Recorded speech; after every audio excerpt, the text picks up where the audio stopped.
माला फेरू न हरि भजू, मुख से कहूँ न राम। माला फेरू न हरि भजू, मुख से कहूँ न राम। मेरा हरि मुझे भजे, मैं पाऊं विश्राम। मेरा हरि मुझे भजे, मैं पाऊं विश्राम।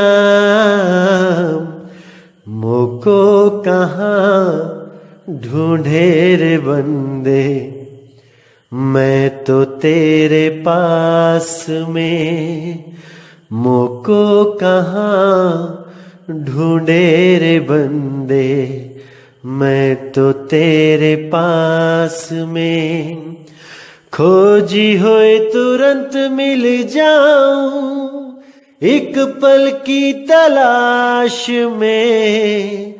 खोजी हो तुरंत मिल जाऊं, एक पल की तलाश में। मोको कहाँ ढूंढे रे बंदे, मैं तो तेरे पास में। मोको कहाँ ढूंढे रे बंदे, मैं तो तेरे पास में।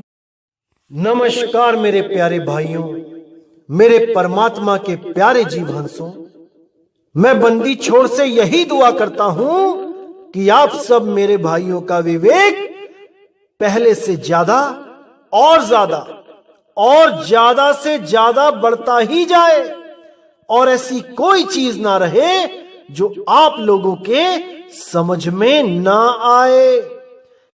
कबीर साहिब की एक एक बात बिल्कुल सटीक समझ में आए और उस पे पूर्ण विश्वास भी होता जाए। मैं बस यही अरदास करता हूं बंदी छोड़ से। और आपको बता दूं मेरे भाइयों कि बहुत ही ज्यादा खुशी होती है जब आप लोग को हर चीज बिल्कुल समझ में आने लग जाती है और कोई भ्रम, कोई दुविधा नहीं रहती। जैसे कि आप लोगों के फोन, आप लोगों के मैसेज आते हैं, तब समझ में आता है कि मेरे भाई जाग रहे हैं।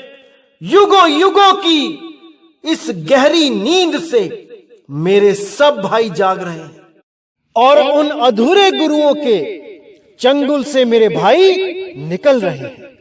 अब मेरे भाइयों को हर चीज समझ में आ रही है कि उनका भला और बुरा कहां है।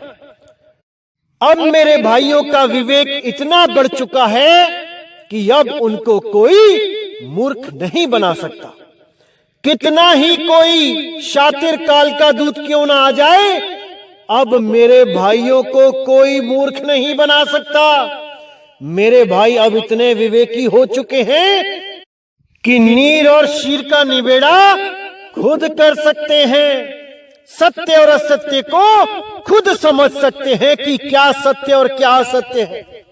अब उनको कोई मूर्ख नहीं बना सकता, कोई मूर्ख नहीं बना सकता। तो मेरे भाइयों, आपको बताना चाहूंगा कि मैं अभी यूएई में गया हुआ था प्रचार के लिए, और बहुत ही अच्छा वहां पे सत्संग भी हुआ और कई जीवों से मुलाकात भी हुई। बहुत से गुरुओं के शिष्य भी मिले और वाणी को समझ के उन्होंने अब हमारे सत्संग सुनने भी शुरू कर दिए हैं। और बहुत ही खुशी की बात है कि वो लोग भी आप लोगों की तरह हर चीज को समझ रहे हैं। बहुत ज्यादा खुशी होती है अगर एक भी जीव अगर उस काल निरंजन को पहचान के उसको त्याग के सत्पुरुष की भक्ति में लग जाए। बस यही दिल की तमन्ना है हमारी कि सारी दुनिया इस सत्य ज्ञान को समझ के उस नकली अधूरे ज्ञान को छोड़ के सत भक्ति शुरू कर दे और अपना जन्म मरण का ये जो सिलसिला है, इसको सदा सदा के लिए खत्म करके मुक्त हो जाए। बस यही मेरी बंदी छोड़ से दुआ है, यही मेरे दिल की तमन्ना है। तो भाइयों, आज जो हम वाणी लेंगे बहुत इंपॉर्टेंट वाणी है, बहुत ज्यादा इंपॉर्टेंट वाणी है। इसको पूरी लगन के साथ सुनना है, समझना है और इस पर विवेक लगाना है। क्या कहना चाहते थे कबीर साहब और इन लोगों ने क्या करके रख दिया है, क्या बता के गए वो और ये लोग हम लोगों को क्या बताते रहे, क्या समझाते रहे। आज इसका निर्णय आप लोगों ने कर लेना है और जो भी अधूरे गुरु के शरण में है, एक बार जाके उससे ये सवाल जरूर करना है मेरे भाई, क्योंकि अगर ये जन्म मरण का चक्कर नहीं खत्म हुआ तो मेरे भाई नुकसान आपका है, उन गुरुओं का नुकसान नहीं है जो तुम्हें गलत मार्ग दिखा रहे हैं, जो तुम्हें अंधेर नगरी में लेके जा रहे हैं। उनका नुकसान नहीं है, नुकसान तुम्हारा है और तुमने अपने नुकसान को नहीं होने देना है।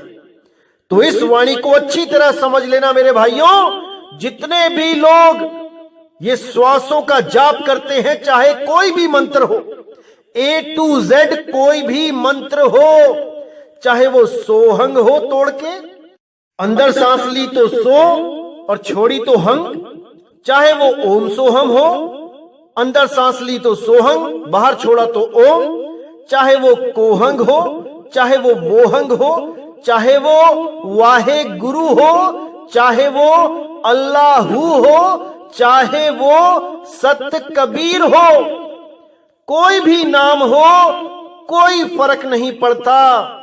चाहे वो सतगुरु सतनाम क्यों ना हो, इससे कोई फर्क नहीं पड़ता कि कौन सा नाम सिमरण किया जा रहा है।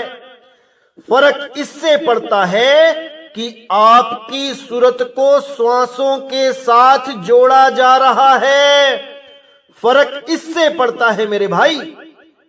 तो जो भी गुरु श्वासों के साथ आपकी सूरत को जोड़ता है, उससे जाकर ये सवाल जरूर करना कि कबीर साहब की वाणी क्या कह रही है। तो आइए देखते हैं क्या कहती है वाणी। मार्ग दोए तो ही कहूं ज्ञाना, एक बंधन एक मोक्ष बखाना। यानी कि साहिब यहां पर बता रहे हैं, समझा रहे हैं धर्मदास जी को कि हे धर्मदास, मैंने दो तरह का ज्ञान इस ग्रंथ में भाख दिया है और तुमने उसको लिपिबद्ध कर दिया है। ये दो तरह का ज्ञान बताने की जरूरत क्या थी? सुनो धर्मदास, जैसा कि मैंने तुम्हें बताया था कि मेरा नाम लेके ये काल निरंजन 12 पंथ चलाएगा और लाखों करोड़ों जीवों को अपने जाल में उलझाएगा। उस जाल को तोड़ने के लिए जो मेरा सच्चा पंथ उजागर होगा, वही 13वां पंथ होगा। और जो 13वें पंथ का प्रचारक होगा, वो इन दो तरह के ज्ञान में से सार असार को अलग अलग कर देगा। सार सार तो ग्रहण करवा देगा, असार को छुड़वा देगा। लेकिन जो काल के दूत होंगे, वो मेरे ग्रंथ में सार और असार को अलग नहीं कर पाएंगे। वो असार को ही पकड़ के बैठे रहेंगे और सोचेंगे कि इससे आगे का ज्ञान कोई बता ही नहीं सकता, क्योंकि हमने तो कबीर साहब की वाणी को ही पकड़ा है। जबकि वो ये नहीं समझ पाएंगे कि मैंने ही अपने ग्रंथों में दो तरह का ज्ञान रखा है, केवल इसलिए कि मेरे विवेकी हंस उस वाणी को समझ के, उस असार को त्याग के सार को ग्रहण कर लेवें और यहां से सदा सदा के लिए मुक्त हो जाए। लेकिन जो 12 पंथों के दूत होंगे, वो सार और असार को समझ ही नहीं पाएंगे, कि क्या सार है और क्या असार है। वो यही सोचते रहेंगे कि कबीर साहब ने बोला है तो सही ही होगा, जबकि कबीर साहब ने खुद यहां बोला है कि दो तरह का ज्ञान मैंने स्वयं बोला है अपने ग्रंथों में, जिसमें से एक ज्ञान तो बंधन कारक है और दूसरे प्रकार का ज्ञान मोक्षदायक है। ये मैंने नहीं लिखा भाई, ये कबीर सागर में पहले से ही लिखा हुआ है, और ये इसलिए लिखा हुआ है ताकि इस दास की बातों पर आपको यकीन हो जाए। नहीं तो अगर मैं सबूत ना दिखाऊं तो मेरी बात को कोई नहीं मानेगा। लेकिन बंदी छोड़ ने पूरा प्रोग्राम पहले से ही फिक्स कर रखा है। हमारा रास्ता आसान करने के लिए उन्होंने हर चीज गुप्त तरीके से कोड में पहले ही लिखी हुई है, क्योंकि इस प्रचार को आगे बढ़ाने के लिए हमें कबीर साहिब की वाणी को लेके ही चलना है, तभी हम असली कबीर पंथी कहलाएंगे। कबीर पंथी का मतलब यह नहीं कि कबीर साहब की मूर्तियां लेके उसको पूजने लग जाओ, कबीर साहब की फोटो लगा के उस पे धूप अगरबत्ती करने लग जाओ। कबीर पंथी का मतलब यह है कि कबीर साहब ने जो मार्ग बताया है उस मार्ग पे आपने चलना है। जड़ और चेतन को अलग अलग कर देना है, जड़ से दूरी बढ़ा लेनी है और चेतन से करीब हो जाना है, तभी आप उस परम चेतन सत्ता को प्राप्त कर पाओगे। तो इसीलिए साहिब कहते हैं जड़ चेतन का करे निबेड़ा और कहे कबीर सो हंस है मेरा। जड़ से अलग हो जाना है और चेतन से करीबी बढ़ा लेनी है, बस मेरे भाई इतना ही काम है। इस शरीर में वो चेतन पुरुष कहां विराजमान है उसमें सुरती धर लेनी है और इस जड़ शरीर को त्याग देना है। तो यही कबीर साहब का मूल ज्ञान है। तो आगे देखते हैं क्या कहती है वाणी। मार्ग दोए तो ही कहूं ज्ञाना, एक बंधन एक मोक्ष बखाना, जो श्वासा संग करे पयाना, पांच तत्व में जाए समाना, फिर आवे फिर जावे, बहुरी जग में नाम धरावे। अब कितना क्लियर कर दिया साहिब ने, कुछ छोड़ा ही नहीं है कि आपको कुछ मैं अलग से समझाऊं, हर चीज क्लियर कर दी है। तो क्या कहते हैं साहिब, जो श्वासा संग करे पयाना, पांच तत्व में जाए समाना। जो भी कोई भी अगर श्वासों का जाप करता है, श्वासों पे सुरत रखता है, श्वासों का ध्यान करता है, तो वो पांच तत्व में ही समा जाएगा, यानी इन पांच तत्वों के शरीर को ही धारण करेगा। फिर आवे फिर जावे, बहुरी जग में नाम धरावे। वो बार बार आएगा जाएगा और बार बार अलग अलग नामों से इस दुनिया में भटकता फिरेगा, क्योंकि वो अपना असली नाम नहीं जानता है। जिस दिन उसको अपना असली नाम पता लग जाएगा वो फिर नहीं आएगा और ना तो फिर कहीं जाएगा।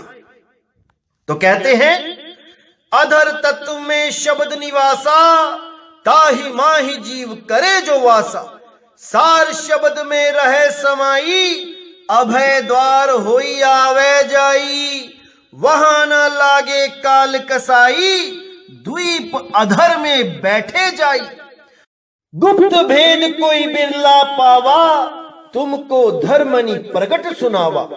तो यहां पे कितना क्लियर कर दिया बंदी छोड़ने, कुछ बचा ही नहीं जो मैं कुछ समझाऊं। यहां पे कहते हैं अधर तत्व में शब्द निवासा, ताहि माहि जीव करे जो वासा, यानी उस अधर में निराधार जो है उस तत्व में यानी आत्म स्वरूप में जो भी निवास करेगा उस शब्द गुरु में निवास करेगा। ताहि माहि जीव करे जो वासा, कोई भी जीव उसमें जो वास करेगा, सार शब्द में रहे समाई, अभय द्वार होए आवे जाई, वो सार शब्द में रहेगा, उसको इस देह की जरूरत नहीं रहेगी। अंत समय में जब वो इस देह को छोड़ेगा तो वो अगली देह धारण नहीं करेगा, वो सार शब्द में ही समा जाएगा। लेकिन सार शब्द कोई मंत्र नहीं है मेरे भाई कि किसी मंत्र में समा जाएगा। सार शब्द निज स्वरूप है, सार शब्द अखंड नाद है।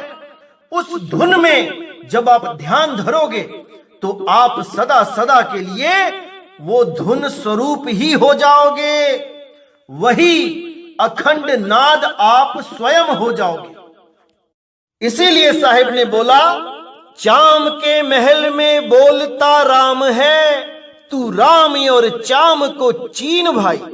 उस बोलते राम को आप चीन लोगे, आप ही बोलता राम हो जाओगे। तो आगे क्या कहते हैं, वहां न लागे काल कसाई, द्वीप अधर में बैठे जाई। वहां पर ये काल कसाई आपको छू भी नहीं सकता, क्योंकि आप अधर द्वीप में बैठ चुके हो। वही अधर द्वीप जिसके लिए साहिब ने बोला, अधर द्वीप तहां गगन गुफा में है निज वस्तु सारा, ज्योति स्वरूपी अलख निरंजन वो धरता ध्यान हमारा। वो अधर द्वीप में ज्योति निरंजन नहीं पहुंच सकते। तो आगे कहते हैं, गुप्त भेद कहु बिरला पावा, तुमको धर्मनि प्रगट सुनावा। इस गुप्त भेद को कोई अरबों खरबों में से कोई बिरला ही जान पाता है, नहीं तो लाखों करोड़ों अरबों लोग आते हैं, गलत साधनाएं करके फिर मां के गर्भ में चले जाते हैं। उनका आना जाना निष्फल हो जाता है, उनका इंसानी जन्म बर्बाद हो जाता है, क्योंकि उनको भेदी सतगुरु नहीं मिल पाता। जो भी मिलता है इन्हीं 5 तत्वों में उलझा के चला जाता है। कोई श्वासों में उलझा देता है, कोई शक्लों में उलझा देता है, कोई तत्वों में उलझा देता है। बस यही उलझन खत्म हो जाए तो आपका जन्म सफल हो जाए। तो आगे कहते हैं, उत्तर घाटी उतरे, अदर ही बैठे आए, तहां ते सुरत लगावई, पुरुष के पर से पाए। अब यहां पर गुप्त भेद बताया जा रहा है, कोड है यहां पे कि उत्तर घाटी उतरे। क्या है ये उत्तर घाटी? ये कोई नहीं जानता, कोई नहीं जानता। केवल वही जानेगा जिसको भेदी सतगुरु मिल गया है। तो कहते हैं, उत्तर घाटी उतरे, अधर ही बैठे आए। वो अधर में जाके बैठेगा जो उस घाटी को उतरेगा। तहां ते सुरत लगावई, पुरुष के पर से पाए। वहां पे सुरत लगानी है अधर द्वीप पे, वहां पुरुष के पर से पाए, वहां दरस परस होगा, वहां पर मेला लगेगा। उस सतगुरु, उस शब्द गुरु के साथ वहां मेल होगा, और जहां मेल होता है वहीं मेला लगता है। तो उस मेल को कराने के लिए एक भेदी सतगुरु की जरूरत होती है। बिना भेदी सतगुरु आपको इस दुनिया से कोई बाहर नहीं निकाल सकता। इस मन माया की दुनिया में आते रहोगे, जाते रहोगे। तो आगे धर्मदास जी कहते हैं, ताही अधर को कहो ठिकाना, देखूं जब मेरा मन माना। कि उस अधर का ठिकाना मुझे बताओ, मैं देखूंगा तब मेरा मन मानेगा। बिन देखे प्रतीत न आवे, जो नहीं सतगुरु भेद बतावे। कि जब तक आपने मुझे भेद नहीं बताया था, मुझे प्रतीत नहीं आनी थी। मैं बिना देखे प्रतीत नहीं कर सकता, मुझे वो सब भेद बताओ। तो कहते हैं साहिब, धर्मदास में भेद बताई, जाए अधर में जीव समाई। ताही अधर को कहूं ठिकाना, योजन 8 ऊपर परमाना। यहां पर साहिब ने बिल्कुल क्लियर कर दिया कि धर्मदास मैं तुम्हें भेद जो बता रहा हूं वो अधर द्वीप का भेद है, वहां पे अपनी सूरत को लगाओ। ताही अधर को कहूं ठिकाना, योजन 8 ऊपर परमाना। जैसा कि मैंने पिछले सत्संग में बोला था आपको कि जो सतगुरु होगा वो योजन 8 प्रमाण का भेद आपको बता देगा। और आप उस 8 योजन के ऊपर अपनी सूरत को, अपने ध्यान को टिकाओ और आप इस देह से सदा सदा के लिए न्यारे हो जाओ। आपको दोबारा इस देह में लाने वाला कोई नहीं होगा अगर आपने उस विदेह रूप को, उस विदेह स्वरूप को जीते जी प्राप्त कर लिया। कोई आपको दोबारा गर्भ में लाने वाला पैदा नहीं होगा। लेकिन मेरे भाई, ये मंत्रों का खेल नहीं, ये सूरत शब्द योग का खेल है। यहां पे सूरत को शब्द में लगाना ही होगा और वो शब्द कोई मंत्र नहीं, वो शब्द आपका ही निज रूप है, आपका ही निज नाम है। कोई नाव ना जाने मेरा, उसी नाम को पाना है मेरे भाई जिसको कोई नहीं जानता, केवल भेदी सतगुरु जानता है या वो बंदी छोड़ परमात्मा जानता है। इसके अलावा कोई उस भेद को नहीं जानता। अगर कोई चालाकी से आए भी जानने तो ध्यान विदेही तो जान सकता है, लेकिन नाम विदेही कभी नहीं जान सकता। यही मेरे मालिक की लीला है, यही मेरे बंदी छोड़ की लीला है कि कोई नकली अगर आ भी जाता है शिष्य बनकर, पूर्ण भेद प्राप्त कर ही नहीं सकता, चाहे कुछ भी कर ले। तो मेरे भाइयों, अच्छी तरह समझना है, आज की वाणी बहुत इंपॉर्टेंट है। ये जितने भी श्वासों का जाप देते हैं, इन सब से किनारा कर लो। अगर आपको गर्भ में नहीं जाना है तो, अगर आप दोबारा से इस दुनिया में आना चाहते हो, इन खेल खिलौनों में, इस माया में उलझना चाहते हो, तो मेरे भाई लगे रहो, लगे रहो, कोई मना नहीं करेगा आपको। लेकिन जो मेरे विवेकी हंस हैं, मेरे परमात्मा के विवेकी जीव हैं, वो अपने इस भाई की बात को अच्छी तरह समझ जाना मेरे भाई। गलती से भी श्वासों का सिमरन नहीं करना है, श्वासों पे ध्यान नहीं लगाना है। मेरे भाई समझ जाओ इस बात को। तो इसी के साथ मुझे विदा दें। जय गुरु बंदी छोड़ बैराग साहिब, जय गुरु बंदी छोड़ साधु शरण साहिब, जय गुरु बंदी छोड़ बाबा मदन साहिब, मेरे बाबा नानक साहिब, मेरे गुरु अंगद देव साहिब, मेरे संत भीखा जी, मलूकदास जी, संत गरीबदास जी, संत नामदेव जी, संत रविदास जी, मेरे सभी संत। जय जय सतगुरु बंदी छोड़ सतगुरु सत्य कबीर साहिब की सदा ही जय हो, सदा ही जय हो। मेरे मालिक की साहिब बंदगी सतनाम।